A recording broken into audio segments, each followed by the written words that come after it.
আমি আপনি প্রথমেই চোখ রাখবো এই মুহূর্তে দেবযানী মুখোপাধ্যায়কে, সারদা কাণ্ডে ধৃত দেবযানী মুখোপাধ্যায়কে আজকে শ্যামল সেন কমিশনে হাজির করা হতে পারে, তাকে জিজ্ঞাসাবাদ করা হবে।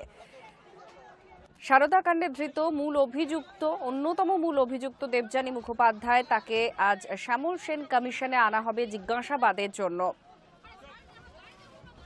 দেবপ্রসাদ অধিকারী আমাদের প্রতিনিধি আমাদের সঙ্গে রয়েছেন। দেবপ্রসাদ, কি জানা যাচ্ছে এই বিষয়ে, কখন আনা হবে তাকে?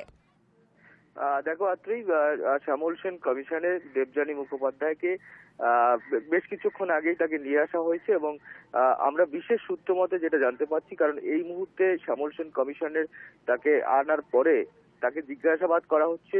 যতদূর সূত্র মারফত আমরা জানতে পারছি সেটা হচ্ছে যে শ্যামল সেন কমিশনে তাকে ডাকার কারণ হচ্ছে এর আগে সুদীপ্ত সেনকেও শ্যামল সেন কমিশনে তাকে ডাকা হয়েছিল এবং জিজ্ঞাসাবাদ করা হয়েছিল তার কোথায় কোথায় সম্পত্তি আছে, কি অবস্থায় পড়ে আছে এবং কোথায় টাকা রয়েছে সেসব নিয়ে। এর আগেও সুদীপ্ত সেনকে জিজ্ঞাসাবাদ করা হয়েছে। আজও সূত্র মোতাবেক আমরা যেটা জানতে পারছি যে সুদীপ্ত সেনের অন্যতম ডান হাত ছিলেন এই দেবযানী মুখোপাধ্যায় এবং সেই কারণেই দেবযানী মুখোপাধ্যায় শ্যামল সেন কমিশনে ডাকা হয়েছে এবং তাকে জিজ্ঞাসাবাদ করা হতে পারে যে কোথায় তাদের টাকা রয়েছে, কোথায় কোথায় সম্পত্তি রয়েছে, কি অবস্থায় রয়েছে এবং সেই সবগুলো খোঁজ খবর নেওয়ার জন্য আজকে শ্যামল সেন কমিশনে দেবযানী মুখোপাধ্যায়কে ডাকা হয়েছে। আজকেই সেক্ষেত্রে কতক্ষণ জিজ্ঞাসাবাদ চলতে পারে বা কিছু কিছু জানা যাচ্ছে? দেখো, একরকম বলা যাচ্ছে যে এই মুহূর্তে সংবাদ মাধ্যমে কিন্তু সেখানে প্রবেশ নিষেধ।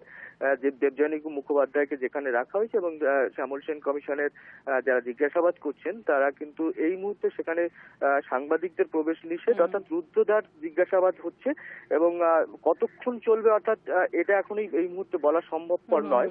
তবে বেশ কিছুক্ষণ ধরেই শুরু হয়েছে এই জিজ্ঞাসাবাদ, আরো বেশ কিছুক্ষণ ধরে চলবে বলে সূত্র মোতাবেক জানা যাচ্ছে।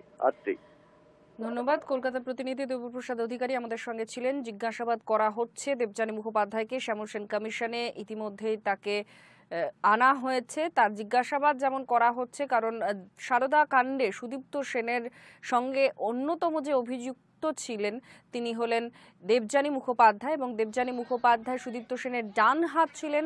সমস্ত যে ফিনান্সিয়াল কার্যকলাপ সেটা দেখভাল করতেন দেবযানী মুখোপাধ্যায় স্বয়ং এবং দেবযানী মুখোপাধ্যায়কে সেই জন্যই নিয়ে আসা হয়েছে শ্যামল সেন কমিশনে, তাকে জিজ্ঞাসাবাদ করা শুরু হয়েছে।